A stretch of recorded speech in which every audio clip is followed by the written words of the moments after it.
तो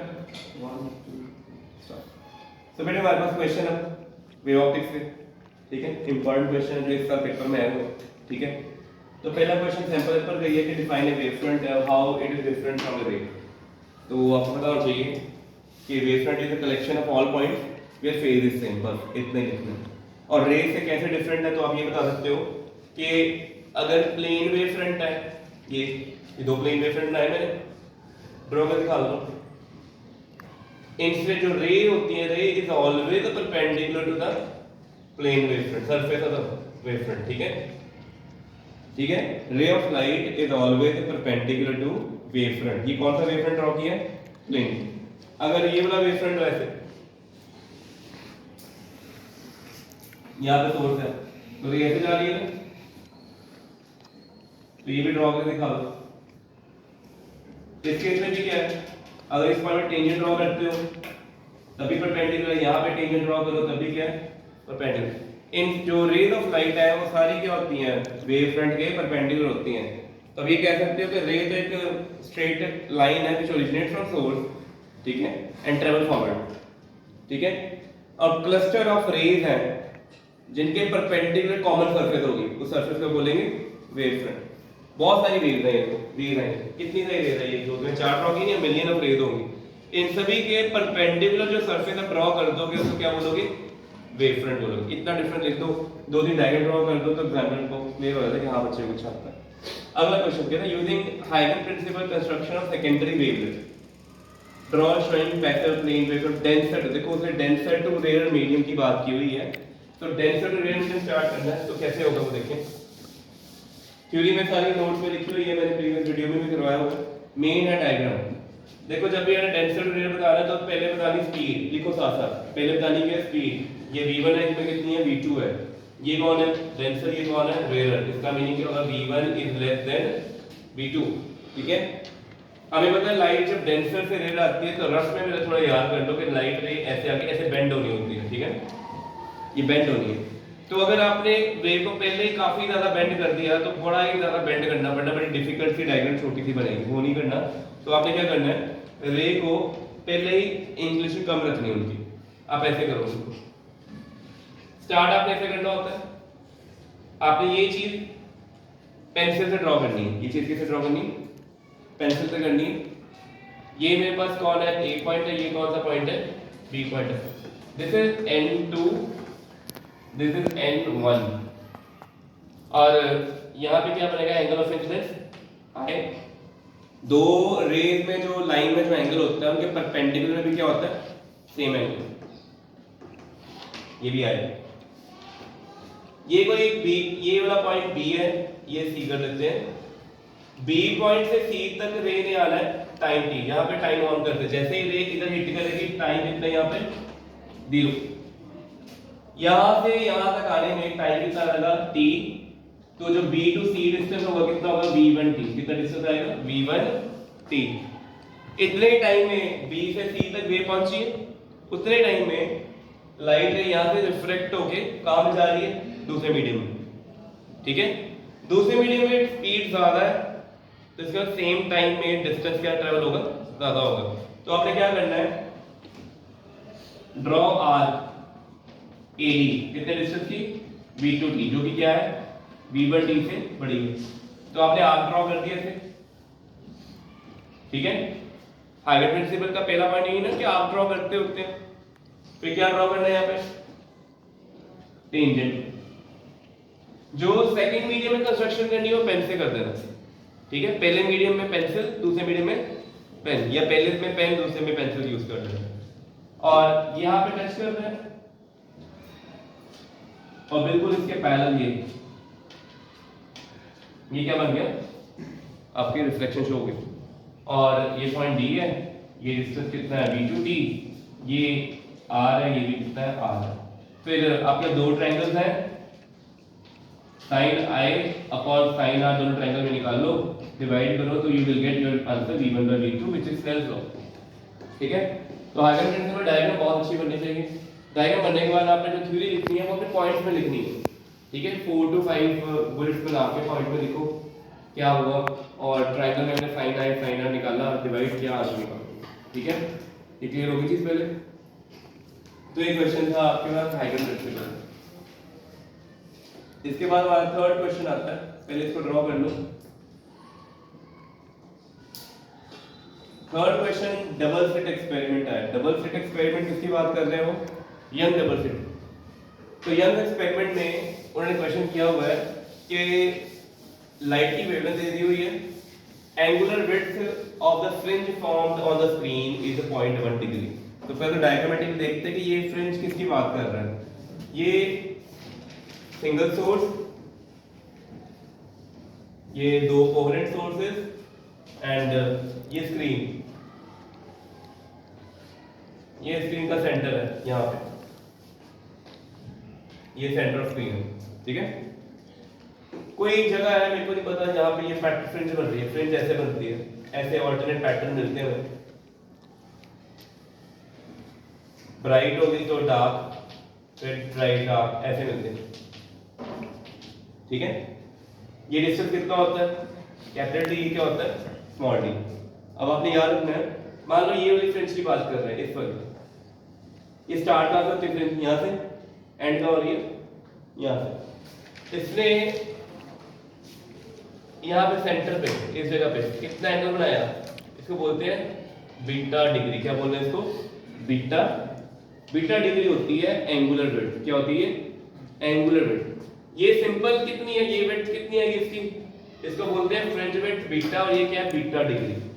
beta degree कैसे निकालते हैं? एंगुलर विड्थ निकालते हैं, फॉर्मूला होता है बीटा बाय डी, जो क्या आता है? Lambda by small D. तो देखो लैम्डा दिया हुआ है 600, एंगल दिया हुआ 0.1 डिग्री। क्या 0.1 डिग्री एस का यूनिट है एंगल का? एंगल का एफ कौन है? रेडियन। तो बीटा डिग्री 0.1 डिग्री को पाई बाय 180 से क्या करना पड़ना है? मल्टीप्लाई। लैम्डा 600 नैनोमीटर है, नैनोमीटर 10 पर कितना होता है? -9। तो स्मॉल डी निकालना है, स्मॉल डी कितना आ गया? तो अगर आप इतना भी लिखाते ना पेपर में, आगे सॉल्व नहीं करते और यूनिट्स लिखाते हो, तभी आपको मार्क्स मिल जाएंगे। तो पेपर में ऐसे ही करना आपने। इनिशियली पेपर वैल्यू लिखी, सॉल्व किया, एग्जाम लिख दिया, सारा यूनिट डाल दिया, 2 to 3 लाइन छोड़ दो, 2 लाइन छोड़ दो, पेपर खत्म हो जाएगा। एंड में आके कैलकुलेशन करेंगे। टाइम नहीं बचा तो छोड़ देंगे। तो टाइम नहीं वेस्ट करना कि प्रॉपर एग्जैक्ट आंसर निकालने बैठना है, ठीक है।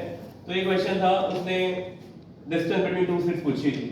साथ में write to difference between interference pattern and diffraction pattern. ये कॉमन क्वेश्चन है। इंटरफेरेंस में 2 कोहेरेंट सोर्स चाहिए, डाइफ्रैक्शन में सिंगल। इंटरफेरेंस में क्या होता है? ऑल्टरनेट डार्क ब्राइट पैटर्न मिलते हैं सेम इंटेंसिटी के। डाइफ्रैक्शन में क्या होता है? ऑल्टरनेट डार्क ब्राइट पैटर्न होता है विद रिड्यूसिंग इंटेंसिटी। बस अगर 3 एक और पूछ लें तो उनकी कंडीशन लिख दो। मैक्सिमा की कंडीशन इंटरफेरेंस में n लैम्डा और मिनिमा की 2n-1 lambda by 2। But diffraction में जो कंडीशन है बिल्कुल रिवर्स है, उल्टी कंडीशन, ठीक है। चलो अगला क्वेश्चन देखिए। अगला क्वेश्चन बहुत इंपॉर्टेंट है, पेपर में बड़ी बार आया हुआ है ये वाला, और हर बार स्टेटमेंट ही बदलती है, टेक्निक सेम है। तो क्वेश्चन नंबर 4, ठीक है, बड़ा सिंपल है ये, ऑरली है, एमसीक्यू आ सकता है, कई बार एमसीक्यू बन जाता है, कई बार 2 मार्क क्वेश्चन आ जाए। अगर बड़े ध्यान से बच्चे तो इसमें 1 लाइनर आंसर है।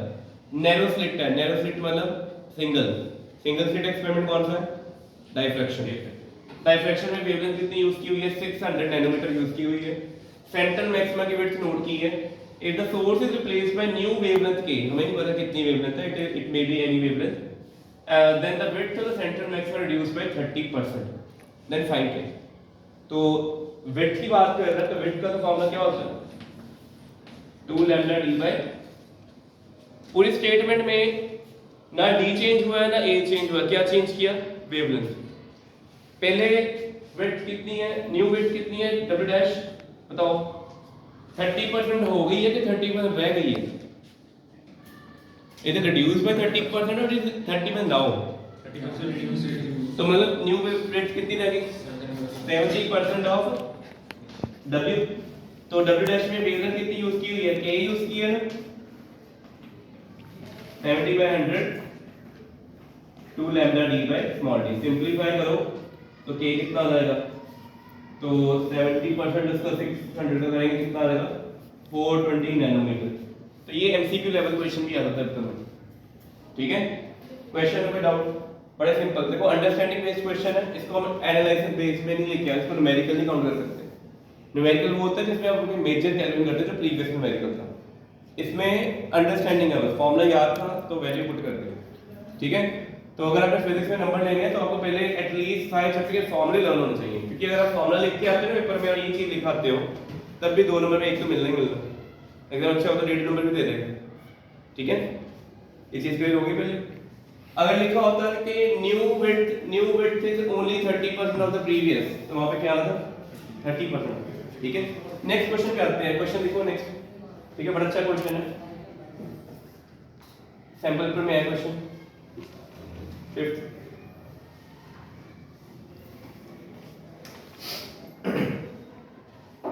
ऐसे बैक सेक्शन में ऐसा क्वेश्चन है,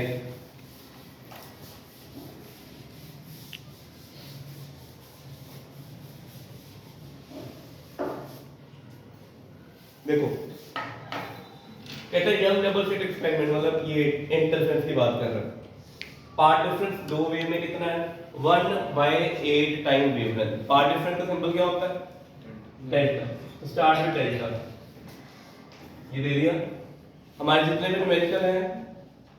ठीक है, अगर सुपरपोजिशन प्रिंसिपल तो उसमें फेज डिफरेंस यूज होता है। ठीक है, अब देखते हैं, कहता है then calculate the ratio of intensity at that point, उस पॉइंट पे कितनी इंटेंसिटी वो फाइंड करो, बट किसके साथ रेशियो निकालनी है सेंट्रल मैक्सिमम, किसकी रेशियो निकालनी है इंटेंसिटी। तो इंटेंसिटी का फॉर्मूला क्या था रिजल्टेंट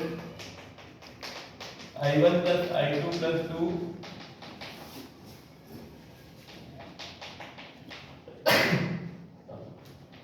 ये फॉर्मूला होता है। क्या दोनों सोर्सेस की इंटेंसिटी बताई हुई कितनी है, क्या वो बताया हुआ डिफरेंट है, नहीं बताया हुआ, सोर्स आइडेंटिकल है, कितनी इंटेंसिटी लिखोगे सेम इंटेंसिटी के रिलेट कर लेते हैं I1 I2 equal to I0। ठीक है, I0 यूज तो नहीं किया ना सिंबल कहीं पे। ठीक है, तो जल्दी से बताओ क्या बनेगा ये,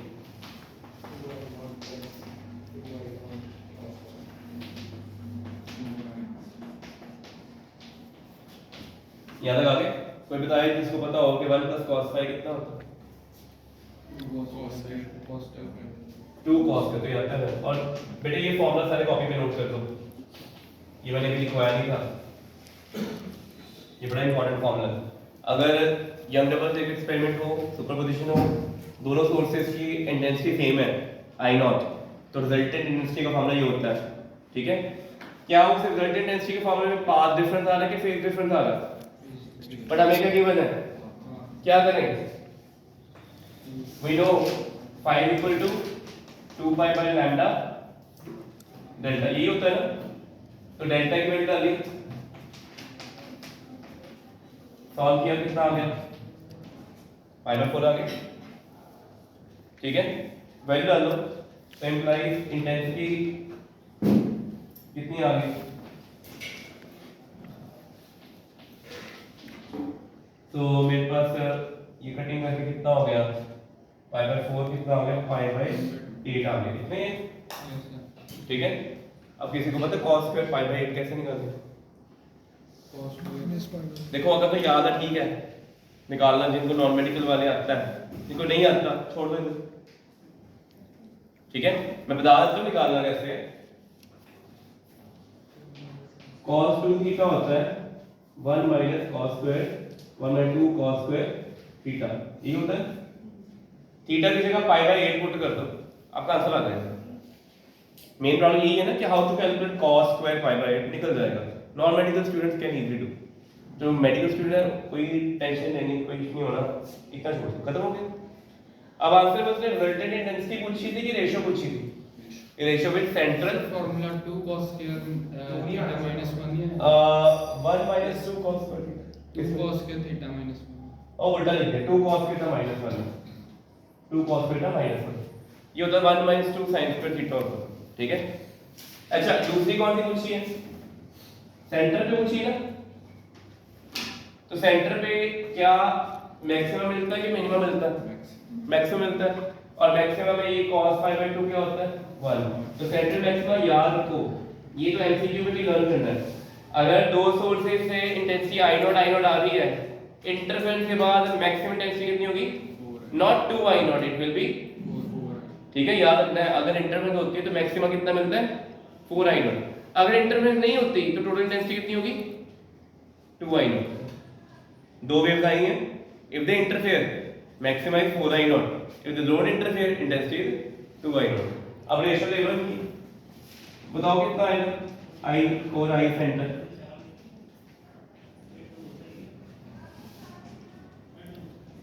तो क्वेश्चन ऐसा आता है करो।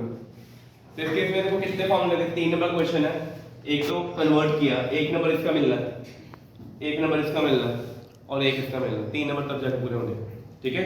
अगला क्वेश्चन देखो, नेक्स्ट क्वेश्चन देखो, स्टेटमेंट जल्दी।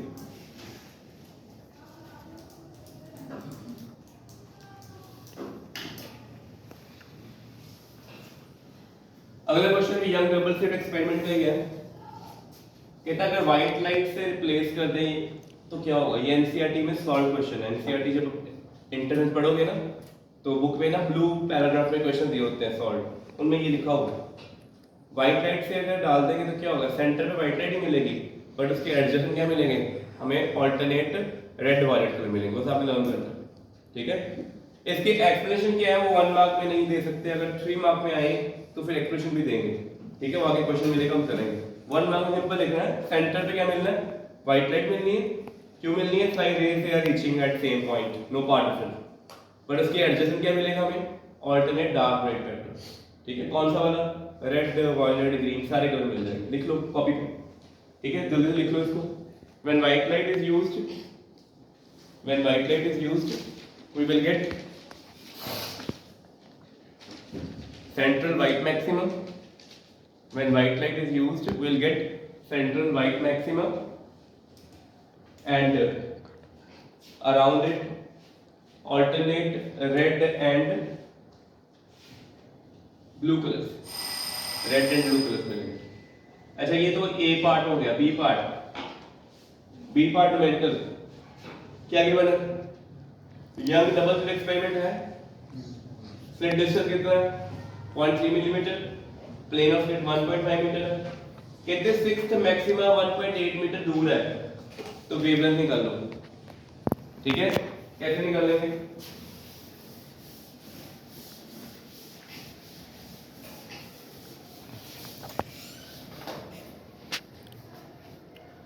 आपको फॉर्मूला बताया था, स्मॉल डी गिवन है 0.3 मिलीमीटर और कैपिटल डी कितना गिवन है? 1.5 मीटर और y6 कितना है? 1.8। और ये कौन सी y6 है? तो फॉर्मूला को जनरेट किया था कि delta is equal to y and small d by capital D। तो मैक्सिमा के लिए n लैम्डा होता है, तो 6 है, लैम्डा है, ये 1.8 है, ये 0.3 × 10 पावर -3 है, ये 1.5 है। क्या इसको यूज करके लैम्डा निकाल लोगे? फॉर्मूला क्लियर हो गया? 6 मैक्सिमा बोला ना, तो मैंने n लैम्डा यूज किया। अगर मैं कहता 6 मिनिमम तो मैं यूज करता 2n - 1 लैम्डा बाय 2, ठीक है। तो पेपर में 5th मैक्सिमा, मिनिमा, बड़े सारे क्वेश्चन आते हैं, ठीक है, तो आपने लर्न करने होंगे। ये क्वेश्चन हो गया। अब नाउ क्वेश्चन नंबर 7। अच्छा पेपर में वो लिखने के बाद मीटर डाल देना, कन्वर्ट कर दिया, वो मीटर लिख के आंसर सारा नोट कर देना लैम्डा कितना आता है।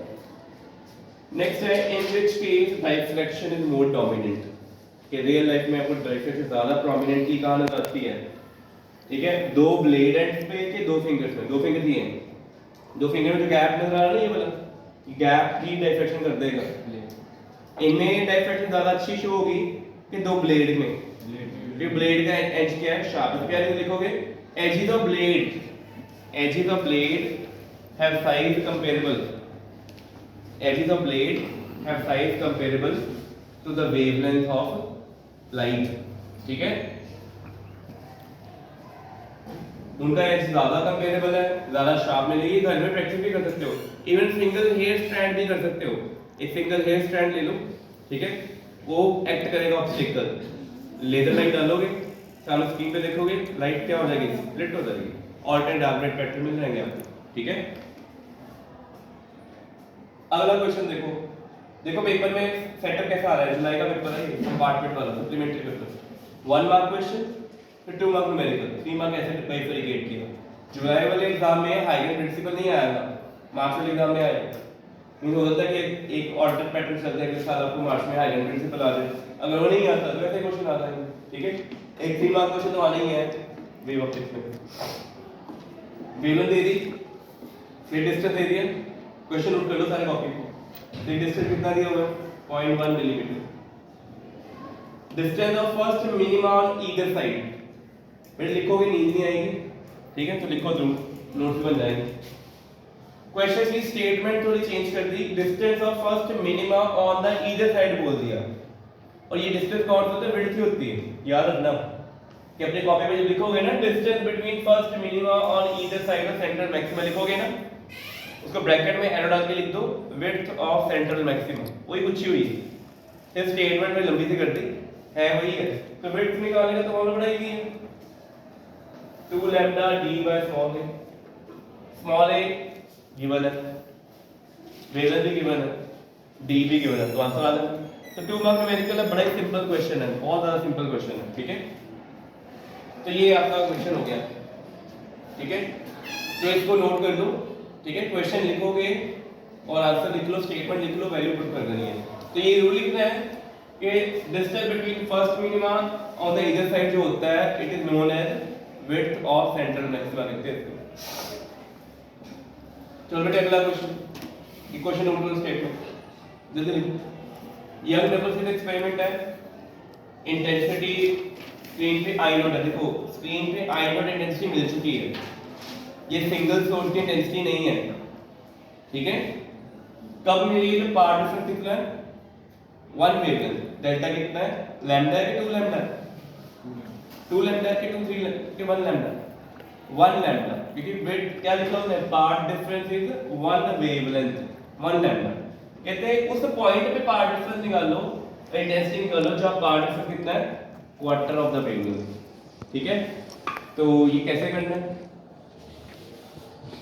तो हमें पता है पहले केस में पार्ट डिफरेंस कितना दिया लैम्डा, तो फेज डिफरेंस कितना आ जाएगा, क्योंकि न्यूमेरिकल में ये चाहिए होता है, और इंटेंसिटी का फॉर्मूला क्या होता है, 4i0 cos स्क्वायर 5/2।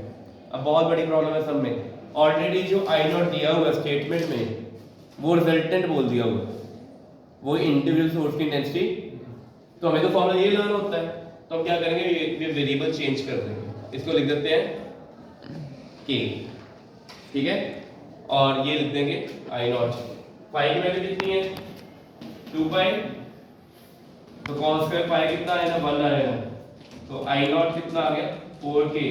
एक सोर्स की इंटेंसिटी कितनी होगी, तो इस समय क्या हुआ, रिवर्स था, सिंगल सोर्स की इंटेंसिटी नहीं गिवन थी, रिजल्टेंट की इंटेंसिटी गिवन थी, तो पहले क्या निकाली, एक सोर्स की इंटेंसिटी निकाली। केस 2 में क्या करना है, पार्ट डिफरेंस कितना बोल दिया, लैम्डा बाय 4, तो फेज डिफरेंस क्या आएगा, 2 pi by lambda into lambda by 4, it comes out to be 5/2। तो cos π/2 कितना, यहां तक आ गए, न्यू इंटेंसिटी क्या आएगी, 4k cos स्क्वायर,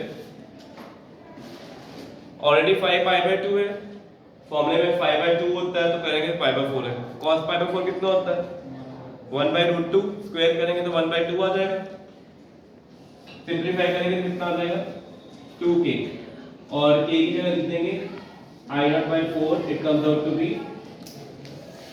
i0/2। तो ये इक्वेशन अपनी कॉपी पे नोट कर लो पहले जल्दी से इसको, ठीक है, चल बंद कर।